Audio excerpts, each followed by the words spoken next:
علمنا ولا مبلغ علمنا ولا تسلط. Artinya kalau ilmu udah banyak Allah, ilmu udah tembus 7 langit, 7 lapis bumi.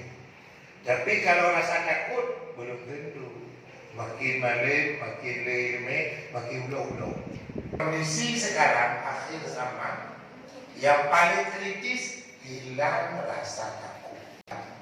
Ya, terus maka dia terdinding antara kami denganmu dari maksiat, tidak jatuh dalam maksiat.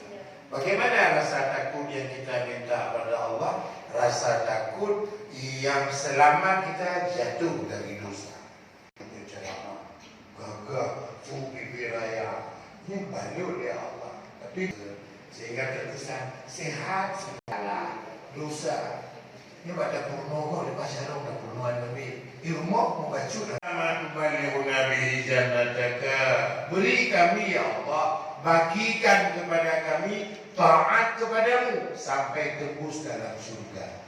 Taat itu bukan sampai mati, sampai tembus dalam surga. Itulah yang kita mohon.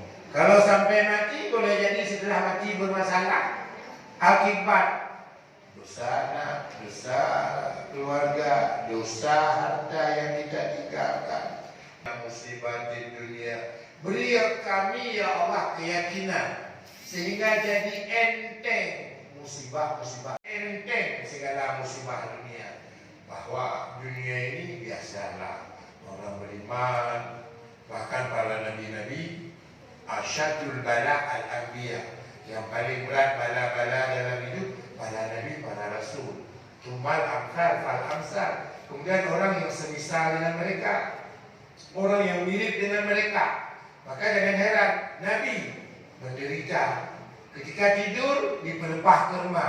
Datang Umar nangis semua. Kenapa nangis? Bagaimana lah aku nangis ya Rasulullah? Aku lihat engkau Nabi untuk dunia.